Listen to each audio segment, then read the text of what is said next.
Quand on commence à envisager une reconversion, quelle qu'elle soit, il y a une étape qu'il ne faut surtout pas négliger, c'est celle de faire un premier état des lieux pour comprendre pourquoi on se pose des questions, pourquoi ça va pas et pourquoi on se prend parfois à rêver d'ailleurs. Quand on se lance dans une introspection, c'est qu'on ne s'est pas forcément toujours posé les bonnes questions et au moment où on va commencer à se poser des questions, on va peut-être avoir l'impression d'être davantage dans le flou qu'avant. C'est normal.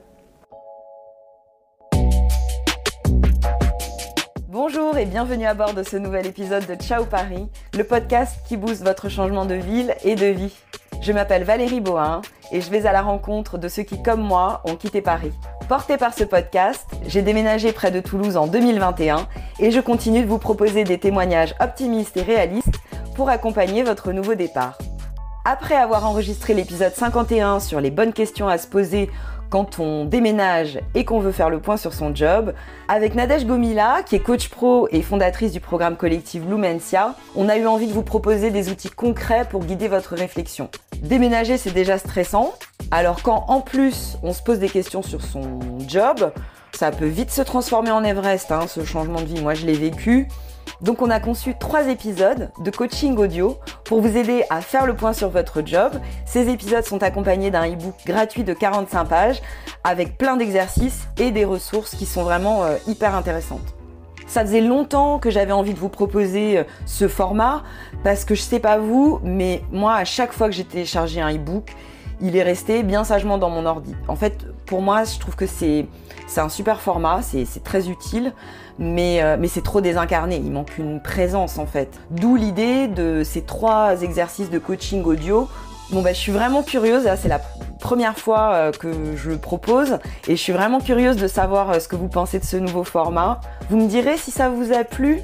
Vous me le dites soit dans un commentaire sur Apple Podcast ou Spotify ou sur Instagram, Ciao Paris le podcast. Et si ça vous a plu, n'hésitez pas à me faire des propositions de thèmes pour les suivants, parce que c'est vrai qu'on peut le décliner à l'infini. Donc voilà, je reviens sur les épisodes de coaching. Laissez-vous guider par la super coach pro Nadège Gomila pour dépasser les mythes sur la reconversion, dépasser vos croyances limitantes et vos peurs. Le programme Blumencia, c'est un programme qui dure 12 semaines et qui s'articule en 3 phases bien distinctes. Il y a une phase d'introspection, une phase d'exploration et une phase d'action. On a enregistré 3 épisodes qui correspondent à ces différentes phases. Donc il y a un premier exercice d'introspection pour sonder votre désir de changement, de quoi vous avez envie. Est-ce que vous avez envie, comme moi à l'époque, de tout envoyer valser moi perso, au final, je continue à exercer mon métier, simplement je l'exerce pas du tout de la même manière. Donc au final, c'est simplement une réorientation de ma pratique. Peut-être que ce sera votre cas aussi, peut-être que ce sera autrement. Il y a un deuxième exercice qui est consacré à l'exploration pour interroger vos peurs et un dernier exercice guidé pour passer à l'action et tester votre envie, tester votre idée. Avant de commencer, n'oubliez pas de télécharger votre cahier de vacances. Vous allez en avoir besoin pour faire les exercices. Le lien est dans la description de l'épisode. Je vous rappelle aussi que le programme Blumencia est finançable par votre CPF et que les inscriptions sont ouvertes à tous. Et en plus, si vous dites que vous venez de la part de Ciao Paris, vous aurez 10% de réduction sur votre bilan de compétences. Cette réduction n'est valable que jusqu'au 15 août seulement. Donc, foncez sur blumencia.com pour en savoir plus. Allez, je vous laisse avec Nadège pour l'exercice du jour. Bonjour à tous et bienvenue, je suis ravie de vous retrouver pour ce premier exercice guidé de coaching. Ça va être le premier exercice d'une série de 3 épisodes qu'on va consacrer à la reconversion professionnelle. Alors quand on commence à envisager une reconversion, quelle qu'elle soit, il y a une étape qu'il ne faut surtout pas négliger, c'est celle de faire un premier état des lieux pour comprendre pourquoi on se pose des questions, pourquoi ça va pas et pourquoi on se prend parfois à rêver d'ailleurs. Chez Blumencia, c'est ce que j'appelle la phase d'introspection. Au cours de cette première phase, les participants vont apprendre à mieux se connaître et à mieux comprendre leur situation actuelle. On va travailler sur des thématiques variées, comme par exemple, c'est quoi la notion de sens au travail ?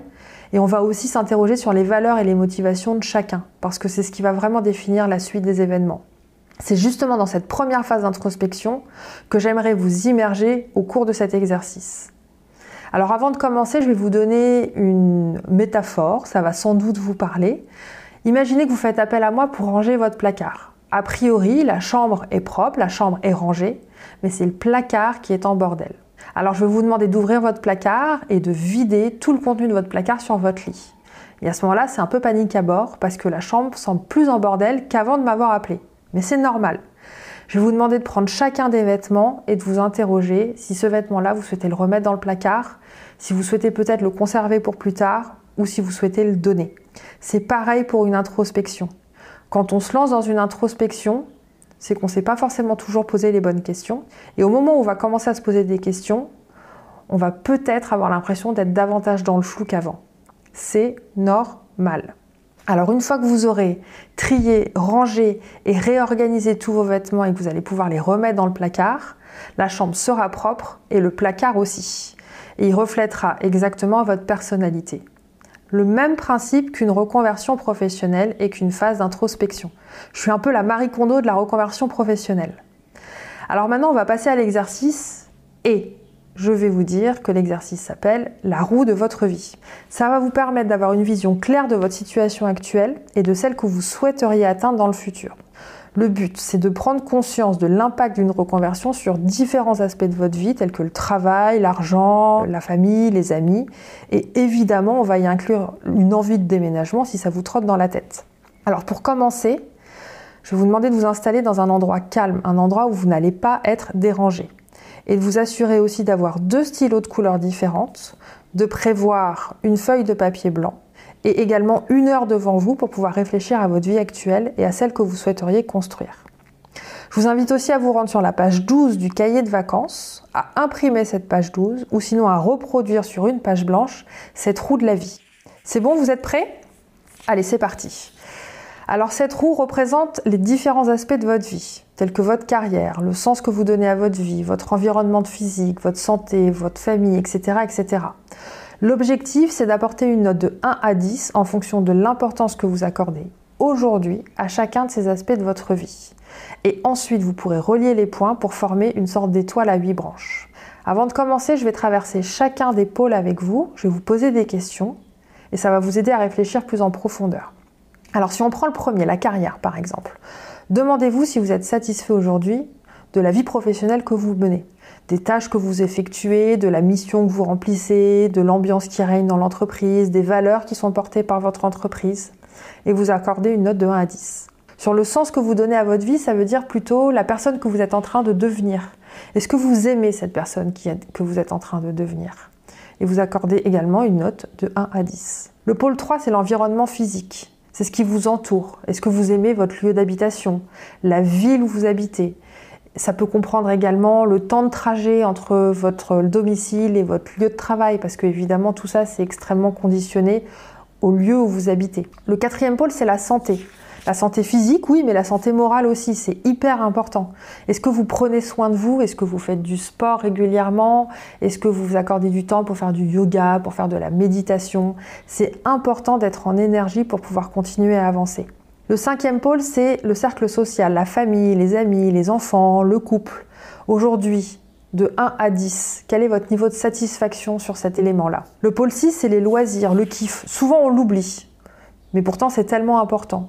C'est des moments où en fait vous prenez du temps pour vous, juste pour prendre du plaisir. Regardez une série, bouquiner, aller marcher en nature. On a souvent tendance à négliger ce pôle-là. Le 7e pôle, c'est les finances, les pépettes. Est-ce que aujourd'hui, l'argent que vous gagnez dans votre boulot vous permet d'avoir la vie dont vous rêvez, vous permet de vous projeter sur le long terme? Est-ce que votre salaire vous convient? Et 8e pôle, c'est le développement personnel. Ce développement personnel, c'est plutôt, est-ce que vous prenez du temps, mais pour vous améliorer quelque part, pour vous former, pour mieux vous comprendre? Ça peut passer par des séances de psy, ça peut passer aussi par des lectures, mais peut-être qui vont conditionner un petit peu plus votre réflexion. Alors prenez le temps pour répondre à toutes ces questions et vous allez pouvoir accorder une note de 1 à 10 sur chacun de ces pôles. Je vous invite à mettre pause pour vraiment prendre le temps de la réflexion et je vous retrouve juste après pour la 2e partie de l'exercice.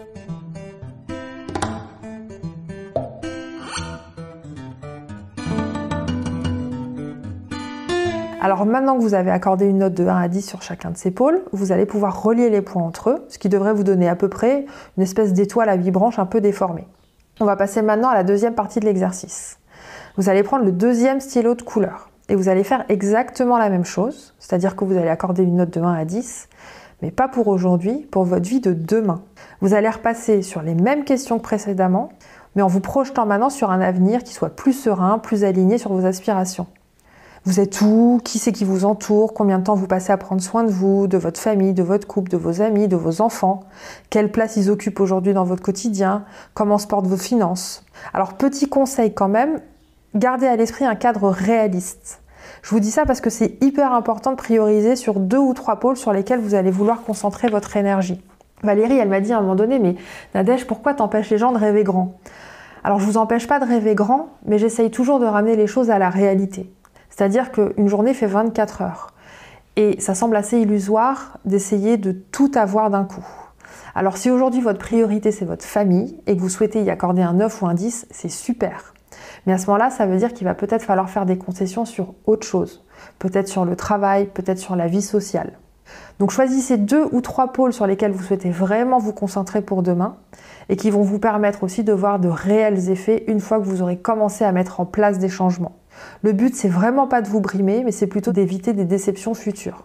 Parce qu'une reconversion ou un déménagement, ça demande beaucoup d'énergie. Et vous allez avoir besoin de cette énergie pour pouvoir ensuite vous concentrer sur vous.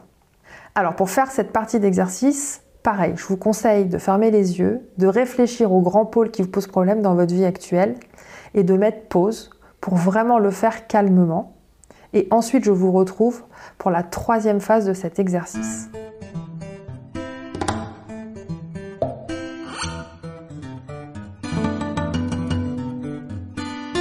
Alors vous pouvez à présent relier tous les points entre eux de cette nouvelle étoile et donc vous allez avoir à peu près une étoile à 8 branches un peu déformée.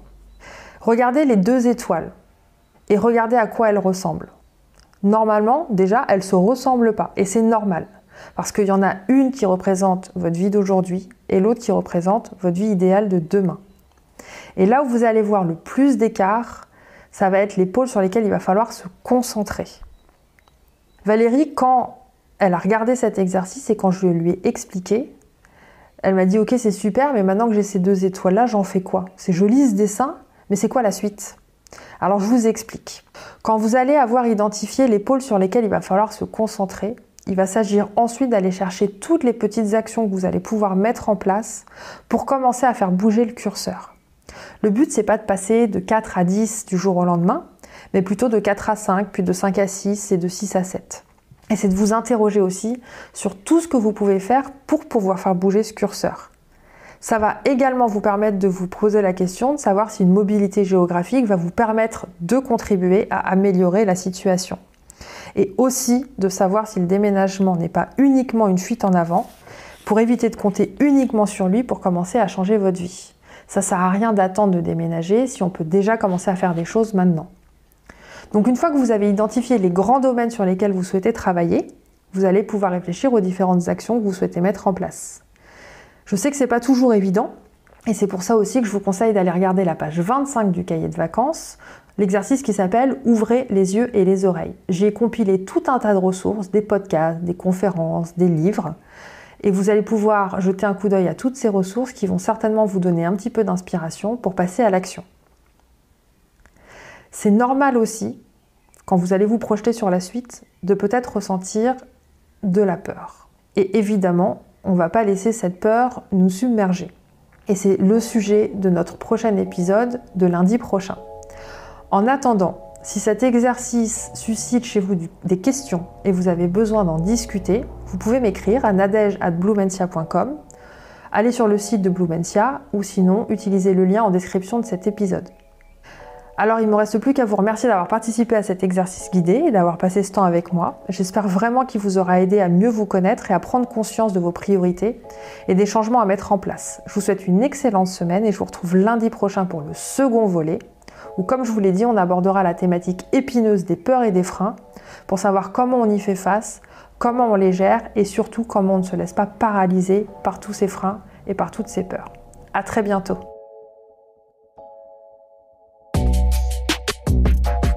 J'espère sincèrement que cet épisode vous a été utile et vous a plu.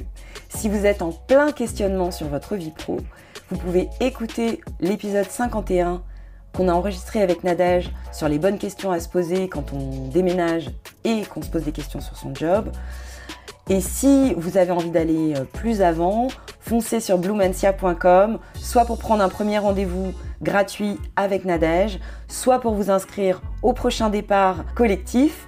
N'oubliez pas de préciser que vous venez de la part de Ciao Paris et vous aurez 10% de réduction sur votre bilan de compétences.